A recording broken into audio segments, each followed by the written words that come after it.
La ley de transparencia social aprobada el martes con 78 votos en el Pleno Legislativo da 180 días a las fundaciones para registrarse en el sistema unificado de organizaciones sociales sin fines de lucro. Si no lo hacen, serán suspendidas temporalmente y si reinciden, su personería jurídica será revocada, restando inversión social en el país. Pero este proyecto, que fue enviado como económico urgente por el Ejecutivo, incluye modificaciones a 7 códigos o leyes, además de disposiciones en materia financiera.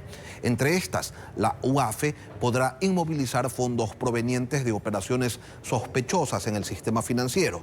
Y sobre las empresas públicas en liquidación, dispuso que se les condonará tributos, contribuciones, peajes y toda obligación adeudada por estas, provenientes de la prestación de servicios públicos. Da 60 días para acogerse a la remisión de intereses, gastos judiciales, multas y recargos a sus deudores, tanto ciudadanos como compañías. A la par, el IES no podrá cobrarles multas o recargos a las entidades del Estado que reciban los pasivos de otras instituciones liquidadas o cuya personería jurídica se elimine. Decisiones que implican un costo económico, y vamos a analizar la amplia arista económica de esta ley con el ingeniero Osvaldo Landázuri, analista. Buenos días, Osvaldo, bienvenido a Contacto Directo. Buenos días, Lenin, gracias por la invitación, siempre es un gusto. ¿Cuál es la lógica que opera en la disposición de condonar obligaciones tributarias a empresas públicas en liquidación? ¿Eso realmente va a facilitar el cierre de esas empresas o es un ejercicio que busca licuar obligaciones bajo el criterio de que es plata que sale de un bolsillo para entrar en otro? Yo creo que esto se enmarca en algo que lo he venido diciendo ya desde hace varios meses, y es que el Ecuador tiene un problema fiscal gigante. Entonces, en realidad lo que usted está viendo es que cada 3 meses estamos viendo, perdón la redundancia, cómo sacar plata de diferentes actores de la economía, fundamentalmente los privados, poniendo cada vez con más creatividad nuevos impuestos, inventándose cómo no pagarle, por ejemplo, al IES, lo cual me parece que el gobierno debería transparentarle, porque un asunto bien delicado es que el IES obviamente no le pertenece, aunque es parte del sector público, no es de pertenencia del Estado, es de los afiliados, y por lo tanto usted no sabe el impacto que va a tener. Lo que sí sabemos es que otra vez esta ley mezcla un montón de temas que probablemente tengan como principal impacto cómo afectan a la libertad económica de los actores que están decidiendo qué hacer con sus utilidades, cómo reinvertirlas, si es que pasarles de una cuenta a otra, es decir, cada vez más impuestos al patrimonio. Entonces, al final lo que termina siendo es un peseteo permanente, Lenin, que no tiene fin. Es decir, al final vamos a ver cómo todo esto deriva en una proforma presupuestaria que se ha presentado recientemente y que tiene un déficit de 5.600 millones de dólares. Creo que lo otro que está también en juego es acordarse que Rafael Correa en el año 2013 hizo el decreto 16. Imagínese usted si es que esta misma ley hubiera sido hecha por otra tendencia política.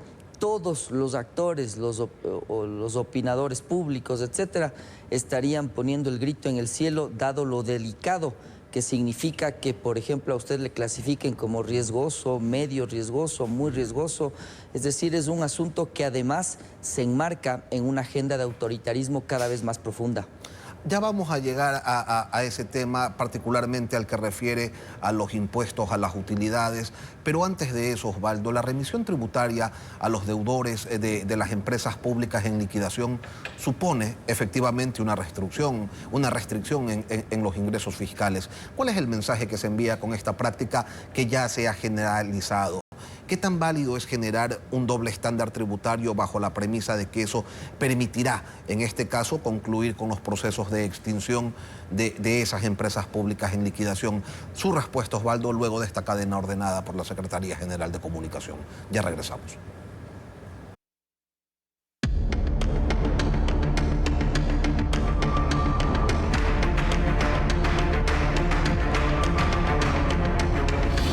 Fundaciones, la cuarta ley de Noboa. Retomamos el diálogo con Osvaldo Landázuri. Estábamos revisando la lista económica de la ley de transparencia social. Antes de la cadena le preguntaba, Osvaldo, ¿qué tan válido es generar generar un doble estándar tributario. En esta ocasión, con la justificación de concluir por fin con el proceso de extinción de empresas públicas que llevan años en ese estatus, pues y finalmente nada que se cierra. Creo que el mensaje es tremendamente profundo y tremendamente alarmante, porque se habla, como usted bien cuenta, de incluso peajes, lo cual le da la sensación de la estrechez, del peseteo tan profundo que está teniendo el gobierno para ver de dónde saca plata y ver cómo sale cada quincena, porque entre paréntesis enseguida respondo su pregunta, Lenin, es que si se fija cada ley, cada acercamiento con el Fondo Monetario, lo que hace es darle al Ecuador 15 días de sueldos de la burocracia. Entonces, este doble estándar es un pésimo precedente, porque si usted como privado llegara a liquidar una empresa, pues la técnica económica y contable le dice que usted tiene que primero atender sus obligaciones con trabajadores y con el IES. ¿Con qué razón usted le entrega una especie de patente de corso al sector público para decir tú sí no pagues y todavía más no pagues a un instituto de seguridad social que les pertenece a los afiliados? Entonces, si se da cuenta, no sabemos tampoco cuánto es el impacto que va a tener la seguridad social con esta nueva decisión. Lo que sí sabemos es que el gobierno está utilizando como caja de financiamiento todo lo que puede a su alrededor, es decir, el sector privado, las entidades, en este caso como la seguridad social, que al final del día terminan afectándose no solo en su flujo de caja del día de hoy, que era otro error muy importante que tenían varios presidentes, es decir, tiene superávit, tiene déficit el día de hoy. El asunto es verle actuarialmente, y el IES actuarialmente está quebrado.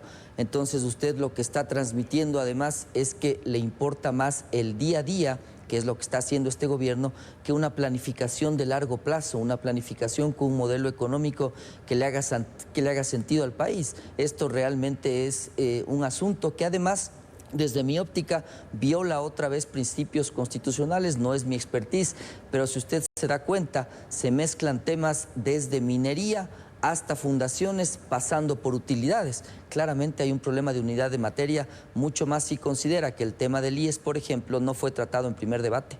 420 millones de dólares tienen en pasivos 8 empresas en liquidación. ¿En algún momento se le ha dicho al país, usted lo ha escuchado quizás, Osvaldo, cuánto de esos pasivos se van a licuar con estas disposiciones de condonación que se aprobaron? Porque hacia eso se apunta, a reducir esos pasivos con estos perdones y estas condonaciones. Sí, probablemente lo que sucede es que usted tenga que sacar ahí exactamente cuánto de esos pasivos corresponden a los pasivos laborales, que desde mi óptica deben ser los más altos que tiene una empresa cuando está cerrando, mucho más si es una empresa pública. Probablemente lo más relevante son los pasivos laborales. Entonces, al final, conceptualmente me parece que el asunto más relevante es de entender que usted toma una decisión que le afecta a la seguridad social, que le afecta a la liquidez del sector privado, y este círculo vicioso no se rompe, pero en estricto rigor desconozco cuánto será, y el gobierno debería aclararle a la sociedad cuánto exactamente son los pasivos laborales, pero yo le aseguro que la gran mayoría de aquello que se consideran pasivos en las empresas cerradas son los laborales, exceptuando tal vez TAME, que probablemente tenga activos físicos muy importantes, pero al final, en lo que yo he visto y en mi experiencia, usted termina con que los pasivos más relevantes suelen ser los laborales. Esta ley de transparencia social, lo mismo que condona obligaciones, también crea impuestos. Uno del 12% a las utilidades de las empresas, y se lo justifica diciendo que se incorpora este marco regulatorio para evitar que se dilate o se eluda el pago de impuestos. ¿Cuál es su lectura, Osvaldo, sobre este tributo? Usted tenía antes un tributo que era del 40% y que iba a una tabla que al final le permitía a la persona natural calcular sus utilidades en función de unos porcentajes. De nuestros cálculos eso equivalía más o menos a un 14%, pero probablemente lo que usted tenía es sobre todo tenedores de papeles que están en la bolsa de valores. Imagínese este caso, un jubilado que tiene acciones de un supermercado, de una fábrica grande, y entonces usted recibía utilidades y ni no pagaba, no declaraba ese ingreso o simplemente no pagaba impuestos. Entonces, lo que se está haciendo ahora es ponerle un 12% plano, lo cual podría hacer pensar que comparado con este 14 que yo le comento que se calculaba antes como promedio general, pues no tendría mayor impacto. Me parece que el impacto más grande es de entender cómo usted le saca más plata a la población a través de aquellos actores que son tenedores de papeles, por ejemplo, o de acciones o de empresas familiares muy pequeñas que están recibiendo dividendos y que antes en la tabla no eran sujetos de ningún impuesto, ahora lo van a hacer. Acuérdese, Lenin, que más del 80% de las empresas en el Ecuador son familiares y muchas de ellas, la mayoría, son pequeñas y microempresas. Entonces ahí los dividendos podrán ser muy pequeños, pero le sirven a la persona para vivir. Usted lo que hace ahora es ponerle un impuesto plano y le termina cobrando a una capa de la población que antes no pagaba impuestos. Sin embargo, pero los dividendos pagan impuestos, pagan un impuesto a la renta. Correcto. El impuesto a la renta lo paga la empresa. Ahora, además, se está planteando que el impuesto que antes pagaba el accionista, que es otro actor, es un impuesto adicional al que paga la empresa. Entonces, ya pagó la empresa, usted le cobra al accionista. Ya le cobraba antes, como le digo yo, a través de una tabla.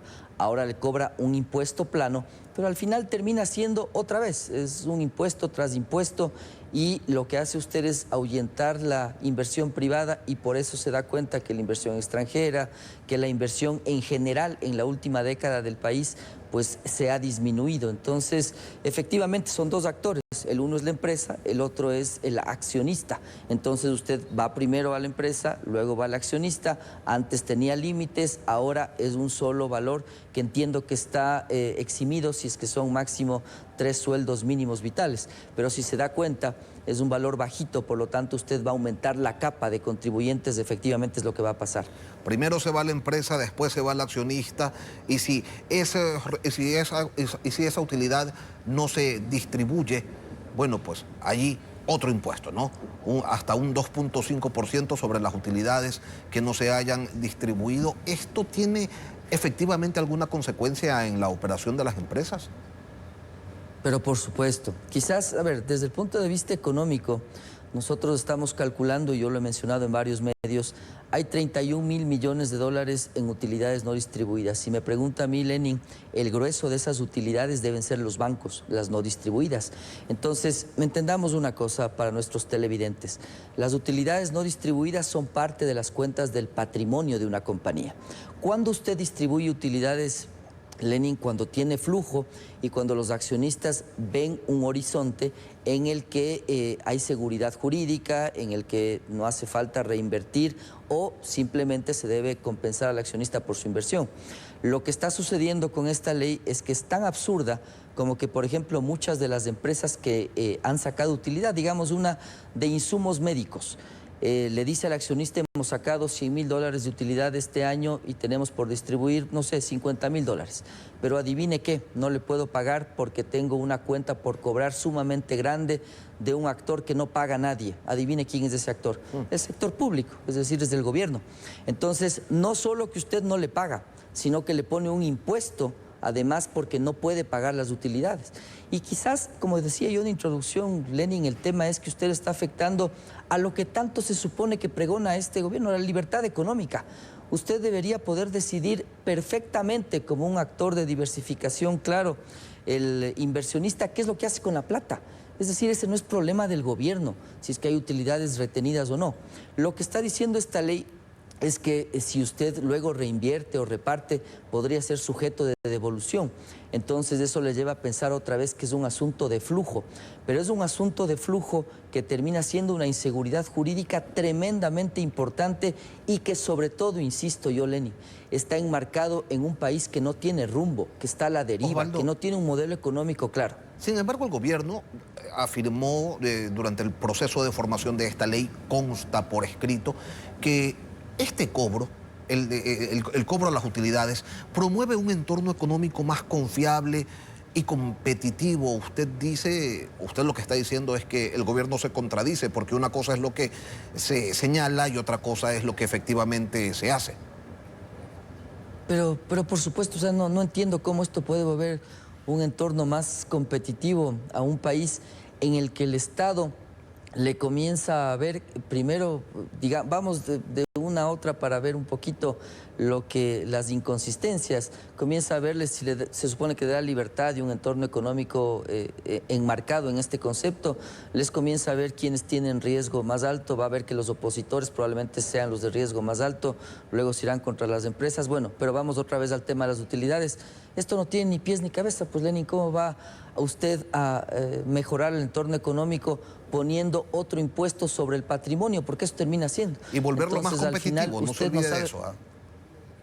Es peor todavía, o sea, es más absurdo porque al final usted termina siendo cada vez menos competitivo y esto mezclado con una agenda comercial que realmente plantea muchos desafíos para el Ecuador. Entonces, no tiene ni pies ni cabeza, la competitividad no se relaciona para nada con las utilidades no distribuidas.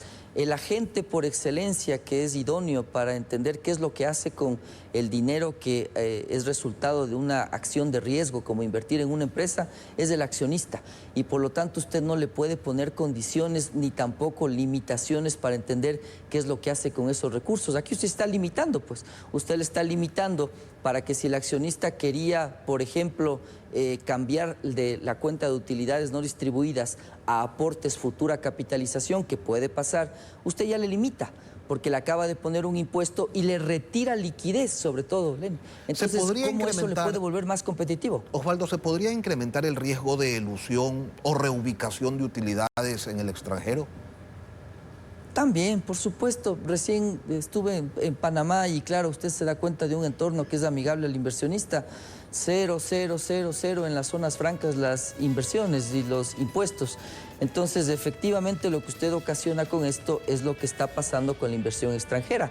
Usted le ve cómo pasa Chile, cómo pasa Perú, cómo pasa Colombia, en un Ecuador sin rumbo que sigue tomando decisiones que ahuyentan al inversionista, que cambian las condiciones y que por lo tanto le entrega inseguridad jurídica. Osvaldo Landazuri, analista económico, gracias por acompañarnos esta mañana aquí en Contacto Directo. Siempre es un gusto.